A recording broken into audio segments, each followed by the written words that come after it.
Assalamualaikum warahmatullahi wabarakatuh. Bismillahirrahmanirrahim. Alhamdulillahi rabbil alamin. Wassalatu wassalamu ala sayyidina wa habibina wa qurrati a'yunina Muhammadin Sayyidi waladi Adam wa khatamin nabiyyin wa ala alihi wa azwajihi wa dhurriyyatihi wa ashabihi ajma'in. Amin ya rabbal alamin. Amma ba'du.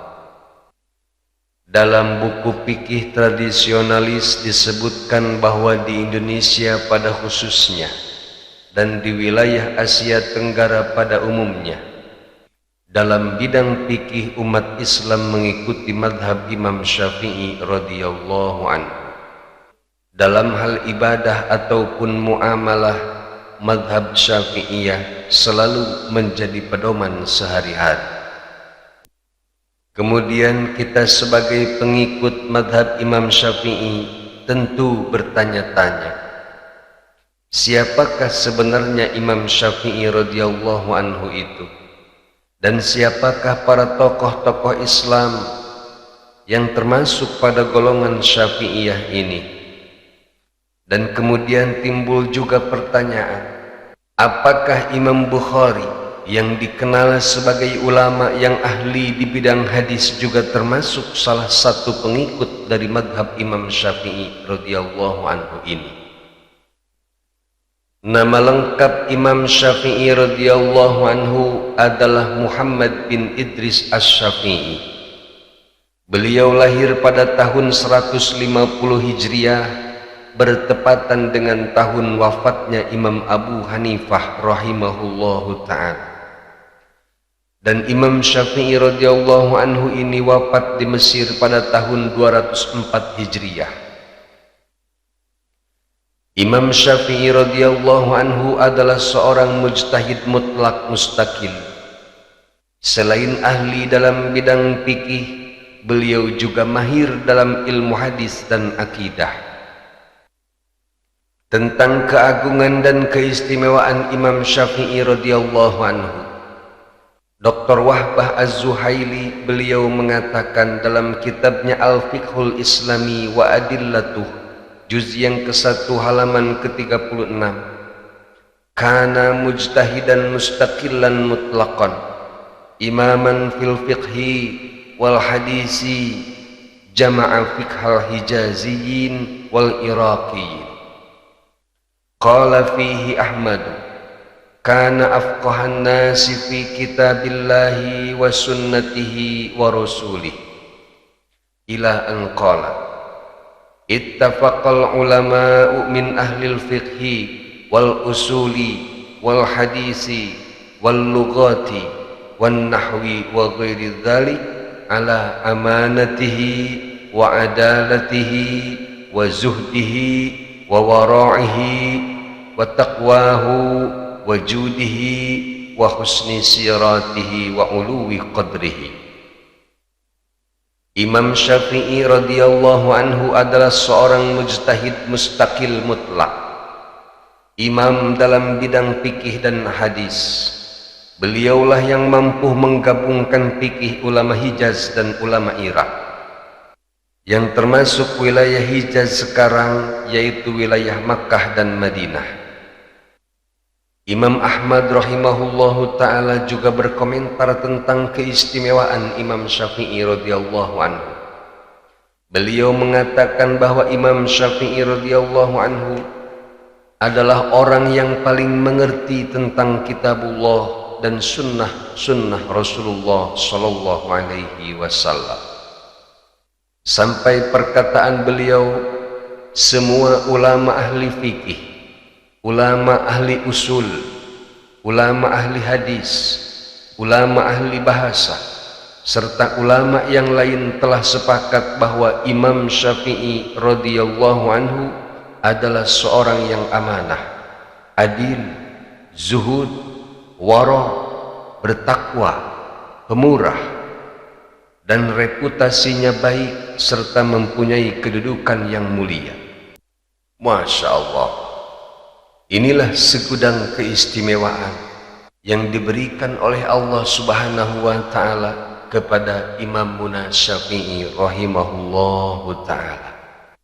Semoga kita semua yang mengikuti madhab Imam Syafi'i rahimahullahu ta'ala diakui oleh beliau kelak di akhirat di hadapan Allah Subhanahu wa ta'ala, sehingga kita semua mendapatkan syafaat dari beliau. Amin ya Allah ya Rabbal Alamin. Para mustami'in hadani Allah wa iyyakum ajma'in, apa yang beliau rintis kemudian diteruskan oleh para pengikutnya seperti Yusuf bin Yahya al-Buwaiti, Abu Ibrahim Ismail bin Yahya al-Muzani, dan ulama-ulama yang lainnya. Bahkan termasuk pengikut madhab Imam Syafi'i adalah Imam Bukhari rahimahullahu ta'ala. Sebagaimana yang disebutkan oleh Syekh Waliullah Ad-Dahlawi, beliau menyebutkan dalam kitabnya Al-Insafu fi Bayani Asbabil Ikhtilaf pada halaman ke-76, wa min hadzal qabili Muhammad bin Ismail al-Bukhari fa innahu ma'dudun fi tabaqati Syafi'iyah.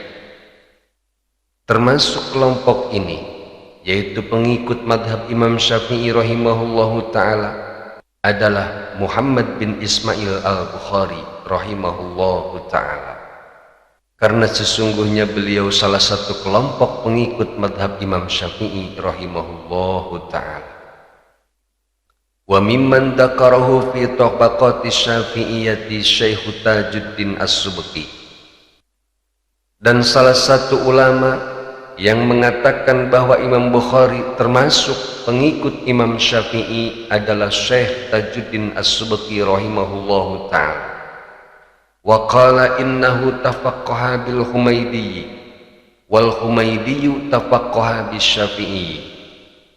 Wastadalla Syekhuna al-Allamah ala idkhalil Bukhari bis Syafi'iyyati bi dzikrihi fi tabaqatihi. Dan Imam As-Subki mengatakan bahwa Imam Bukhari belajar agama kepada Syekh Al-Humaydi, sedangkan Syekh Al-Humaydi sendiri belajar agama kepada Imam Syafi'i rahimahullahu ta'ala. Beliau juga berdalil tentang masuknya Imam Bukhari dalam kelompok Syafi'iyah, sebab Imam Bukhari telah disebutkan dalam kitab Tabaqatus Syafi'iyah. Keterangan yang sama juga diungkapkan oleh Syekh Mustafa Muhammad Imarah dalam kitabnya Jawahirul Bukhari. Wa tafaqqaha al-Bukhari ala madhhabil Imam Syafi'i radhiyallahu anhu. Dan Imam Bukhari itu belajar agama atau mengikuti madhab Imam Syafi'i rahimahullahu ta'ala. Antara Imam Bukhari dan Imam Syafi'i rahimahullahu ta'ala, apabila dianalogikan pada keahlian, maka Imam Bukhari diibaratkan sebagai pakar bahan baku, tetapi metode pengolahannya tetap mengikuti teori Imam Syafi'i radhiyallahu anhu. Sedangkan Imam Syafi'i radhiyallahu anhu di samping ahli bahan baku, beliau juga ahli mengolah bahan baku tersebut. Maka tidak heran apabila beliau menghasilkan produk hukum yang diikuti oleh kebanyakan umat Islam, termasuk juga para pakar hadis, salah satunya Imam Bukhari rahimahullahu ta'ala. Para mustami'in hadani Allah wa iyyakum ajma'in, coba kita renungkan Imam Bukhari rahimahullahu ta'ala yang sudah tidak diragukan lagi tentang keilmuannya dalam masalah hadis. Akan tetapi dalam melaksanakan ibadah kesehariannya, dari mulai wudu, sholat, puasa, zakat sampai ibadah haji, beliau masih mengikuti salah satu madhab yang empat, yaitu madhab Imam Syafi'i rahimahullahu ta'ala. Lalu kenapa di akhir zaman ini banyak orang yang memiliki ilmu sedikit, bahkan sangat sedikit, akan tetapi mereka memiliki kesombongan yang luar biasa sehingga tidak mau mengikuti salah satu madhab, bahkan tidak jarang mereka sampai berani menyalah-nyalahkan imam madhab yang empat. Apakah mereka sudah merasa lebih pintar dari imam-imam madhab? Apakah mereka merasa lebih pintar daripada Imam Bukhari? Ataukah mereka terlalu sombong dengan ilmunya yang sedikit itu, sehingga kesombongannya itu sampai menutupi kebodohannya sendiri? Maka dari itu hindarilah ustadz, kiai atau apapun gelarnya yang tidak mau mengikuti salah satu madhab yang empat. Dan ikutilah ustadz-ustadz, kiai-kiai, ulama-ulama yang masih tetap teguh istiqomah mengikuti salah satu madhab yang empat, agar kita sempurna dalam melaksanakan berbagai ibadah. Semoga Allah Subhanahu wa ta'ala selalu memberikan taufik dan hidayah kepada kita semua. Amin ya Allah ya Rabbal Alamin. Wassalamualaikum warahmatullahi wabarakatuh.